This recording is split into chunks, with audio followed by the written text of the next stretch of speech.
Assalamualaikum warahmatullahi wabarakatuh. Perkenalkan, nama saya Widi Cipta Kemala, CGP Angkatan 10 dari SDN Rawabunga 12. Salam semangat dan bahagia. Pada kesempatan kali ini, saya akan membahas refleksi diri pemikiran Ki Hajar Dewantara. Intisari pemikiran Ki Hajar Dewantara yang pertama, asas pendidikan Ki Hajar Dewantara. Yang kedua, dasar-dasar pendidikan yang menuntun. Yang ketiga, kodrat alam dan kodrat zaman. Dan yang keempat, budi pekerti. Asas pendidikan Ki Hajar Dewantara.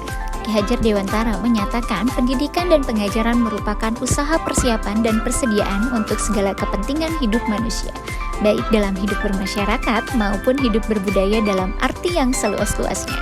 Pendidikan yang mampu menciptakan ruang bagi murid untuk tumbuh secara utuh agar mampu menghargai dirinya dan orang lain serta menjadi individu yang mandiri. Yang kedua, dasar-dasar pendidikan yang menuntun. Menuntun segala kodrat yang ada pada anak-anak agar mereka dapat mencapai keselamatan dan kebahagiaan yang setinggi-tingginya, baik sebagai manusia maupun sebagai anggota masyarakat. Jadi, tugas kita sebagai pendidik adalah sebagai pamong dalam memberikan tuntunan dan arahan, agar anak tidak kehilangan arah dan membahayakan dirinya. Kita harus dapat menuntun peserta didik ke dalam kemerdekaan belajar dengan melaksanakan asesmen diagnostik, kemudian proses pembelajaran yang disesuaikan dengan kebutuhan dan gaya belajar. Yang ketiga, kodrat alam dan kodrat zaman. Pendidikan anak sejatinya menuntun anak mencapai kekuatan kodratnya sesuai dengan alam dan zaman. Pendidik harus menuntun dan mengarahkan peserta didik sesuai dengan tuntunan alam dan zaman. Karena sekarang ini berada pada era 21, maka pembelajaran harus disesuaikan dengan menggabungkan 3 kompetensi, yaitu kemampuan belajar, kemampuan literasi, dan keterampilan hidup. Dan yang terakhir adalah budi pekerti. Budi pekerti juga dapat diartikan sebagai perpaduan antara cipta, karsa, sehingga menciptakan karya. Budi pekerti ini adalah keselarasan hidup antara cipta, rasa, dan karya. Perubahan budi pekerti harus seimbang. Jika seimbang, maka akan terjadi kesempurnaan budi pekerti yang membawa anak dalam kebijaksanaan.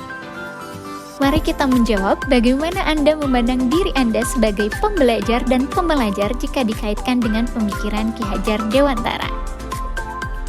Jika saya memandang diri saya sebagai pembelajar, maka yang pertama saya akan menerapkan pembiasaan untuk menumbuhkan budi pekerti peserta didik. Yang kedua, merancang dan melaksanakan proses pembelajaran yang sesuai dengan kodrat alam dan kodrat zaman. Dan yang ketiga, mewujudkan pembelajaran diferensiasi dan berpihak pada peserta didik, serta mewujudkan pembelajaran yang humanis dan menyenangkan. Dan jika saya memandang diri saya sebagai pembelajar, maka saya akan konsisten menjadi role model peserta didik. Yang kedua, saya akan terus mengeksplor dan mengembangkan diri untuk meningkatkan kompetensi. Yang ketiga, cinta akan belajar untuk mempelajari hal-hal baru guna untuk menghadapi tantangan global. Demikian refleksi saya tentang pemikiran Ki Hajar Dewantara.